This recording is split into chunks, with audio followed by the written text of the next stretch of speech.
Ah, esse esse carro me tirou o sono. Então, seja muito bem-vindo a mais um vídeo. E esse é o canal Mecânica em Foco, o seu canal de informação automotiva. E o vídeo de hoje é sobre uma Renegade. Essa Renegade, ela não entrava em funcionamento, chegou de reboque na oficina e ela não reconhecia as duas chaves. E só para ficar aqui de informação, o chaveiro já tinha conferido as duas chaves e então mandou para nós lá para a gente dar uma conferida nesse carro.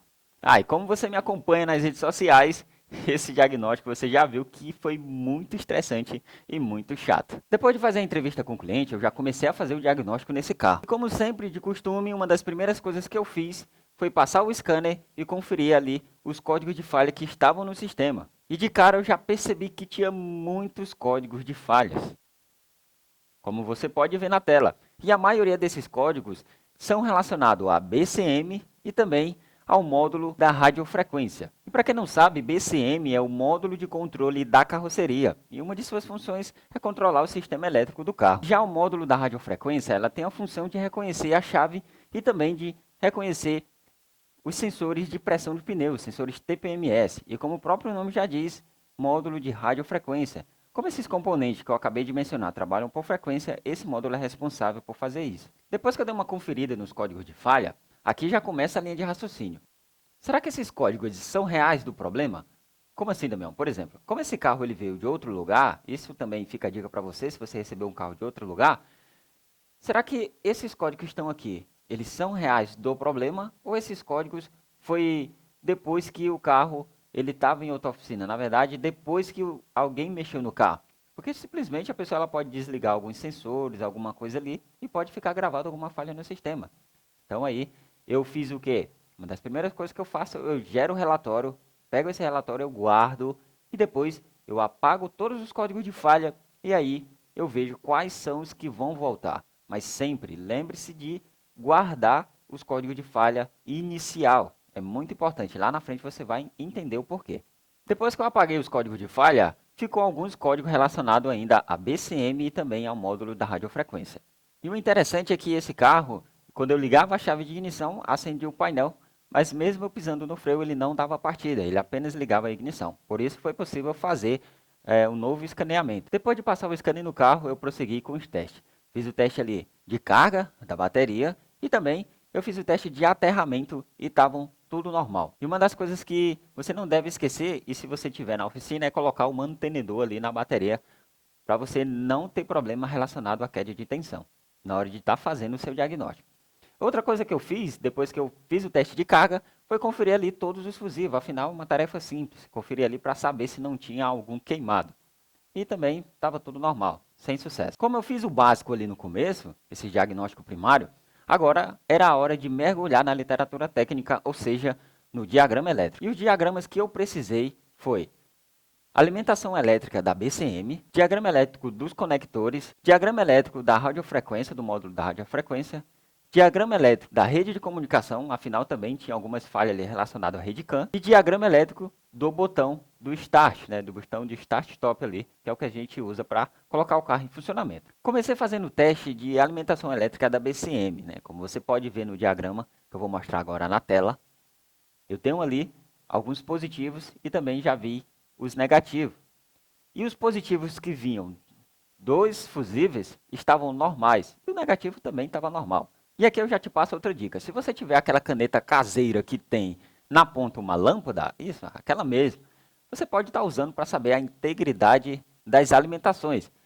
Lembre-se do conceito de elétrica.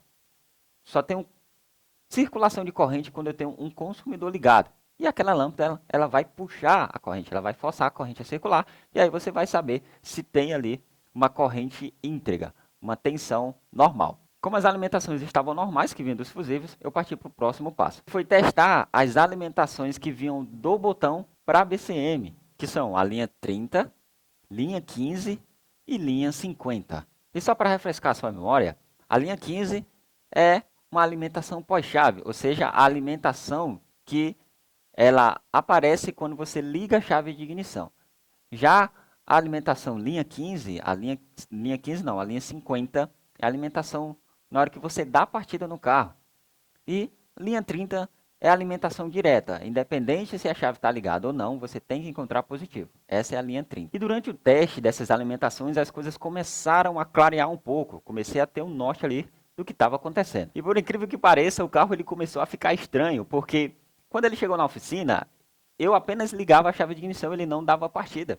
Então, eu comecei a dar partida no carro e ele funcionava. Desligava, ele desligava. Dava partida, ele funcionava. Então, praticamente, ele começou a funcionar corretamente, justamente na hora que eu comecei a testar as alimentações do botão. E nesse momento, tanto a linha 15, linha 50 e a linha 30 estavam perfeitos, estavam normais, quando eu estava fazendo o teste. Só que aí teve um momento que deu uma pane geral no carro. O carro ele apagou. Aí não ligava a chave de ignição, ele também não passava marcha, não fazia nada, ele deu uma pane geral. Lembra daquele relatório que eu gerei no começo do diagnóstico? Pois é, eu precisei usar ele agora.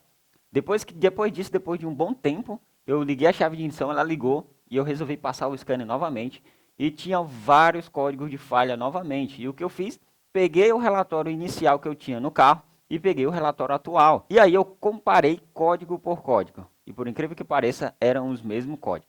Então, as falhas que eu coletei no começo do carro, no diagnóstico, eram reais do carro. Então, já entendi ali que todas aquelas falhas tinham sido decorrentes de algum problema no carro. Quando o carro ele não estava dando partida nem nada durante a pane, eu estava testando ali a linha 50 e a linha 15, que são a mesma linha nesse carro aqui, lá no pé da BCM. Quando eu dava partida no botão, eu apertava no botão, não chegava a alimentação na linha 50. E aí, a linha 30 do botão, que é a que vem direto da bateria, estava normal. Ou seja, o botão estava recebendo alimentação elétrica, porém não estava liberando. E eu pensei, pronto, matei o defeito. O problema aqui é o botão. Mas ainda não decidi condenar o botão, porque para mim ainda estava muito estranho aquele sintoma. Então eu parei um pouco, eu decidi pensar nos sintomas. Então eu comecei a pensar nos sintomas. Espera aí, o carro não reconhece a chave. Quando reconhece, o carro funciona. Quando funciona, ele não quer desligar. Eu apertava no botão, às vezes ele não desligava. E quando ele não desliga, passa pouco tempo ele morre. Tem alguma coisa estranha aqui. E aí tinha um detalhe. Quando o carro ele estava funcionando, quando eu pisava no freio, aparecia uma mensagem no painel, que era tipo, conferir modo de alguma coisa, que era relacionado à chave. Toda vez que eu pisava no freio, aparecia essa mensagem. Aí eu, mas que diabo é isso, mano? E aí, como a caneta estava instrumentada na linha 50, a linha 50, lembre-se, a linha 50 ela vinha do botão Start. Toda vez que eu pisava no freio, olha só o que acontecia na caneta. Aparecia ali tanto o LED vermelho de alimentação, mas também aparecia um LED negativo. Ficavam os dois na caneta. E a tensão, de vez em quando, ela caía também. Isso sempre quando eu pisava no freio. E daí, teve uma hora que a gente ligou as luzes e a tensão ela caiu ainda mais. Ou seja, os sintomas apareceram principalmente quando eu pisava no freio e quando eu ligava as luzes. Como eu descobri o padrão do defeito, ficou mais fácil, porque agora eu conseguia simular o defeito. E aí, olhando o diagrama original, o que é que estava acontecendo? A mesma linha 50, a linha 50 que ia para a BCM do botão, era a mesma linha que ia para a alimentação elétrica do módulo da radiofrequência. Ou seja, eu já tinha descoberto o porquê que não estava reconhecendo a chave.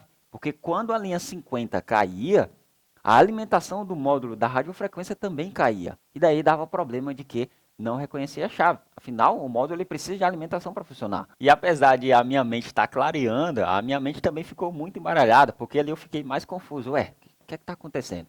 E de início eu imaginei o seguinte, pode ser que essas luzes estejam em curto, né? Alguma coisa assim. Então fui lá atrás, desliguei todas as luzes e sem sucesso.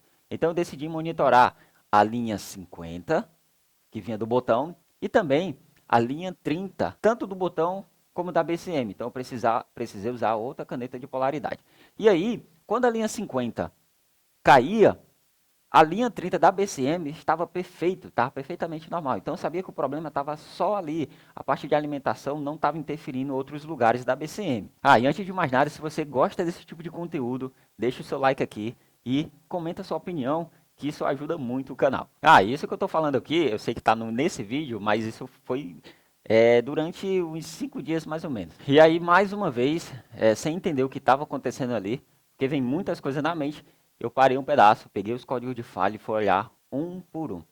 E teve dois códigos de falha, dentre vários, que me chamou um pouco a atenção. Isso depois que eu já tinha descoberto que era quando eu ligava as luzes e quando eu pisava no freio, que a alimentação ali na linha 50 caía. Fiquem na tela aí os dois códigos que me chamou a atenção. Esses dois códigos de falha aí, eles estão relacionados às luzes, principalmente na parte traseira do carro. E eu já tinha desligado as luzes, então eu sabia que não era problema ali relacionado à luz, alguma luz em curto ou alguma coisa assim, porque o carro ele tinha ficado do mesmo jeito. E como o carro ele era blindado, né? Talvez eu tenha até esquecido de mencionar no início do vídeo. Como o carro era blindado, então sempre tem uns problemas ali relacionados a isso. Eu fui lá atrás do carro e comecei a balançar o chicote. E observe aí na tela o que é que estava acontecendo. Eu espero que dê para vocês verem. Toda vez que eu balançava o chicote ali na parte traseira direita, porque eu também fiz isso na esquerda, a caneta de polaridade que estava lá na linha 50, ela ficava alterando ali entre positivo e negativo. Tinha hora que a alimentação ficava normal, tinha hora que não ficava. Mas eu sabia que tinha alguma coisa errada ali. E a princípio eu pensei o seguinte, tá, tem alguma coisa aqui, tem um curto aqui dentro desse chicote, ou alguma coisa assim. Mas, na verdade, não era um curta. E aí, foi que eu tive que chamar o pessoal da blindadora, um amigo nosso, e aí para ele desmontar lá, porque na verdade ali, como o carro é blindado, eles têm o macete para desmontar. Então, eu chamei eles desmontaram e olha só o que eu encontrei. Isso mesmo que vocês estão vendo. O negativo, o aterramento, estava folgado. E o abençoado usou esse parafuso aí para fazer o aterramento do chicote das luzes traseiras, cara. Mano, pelo amor de Deus.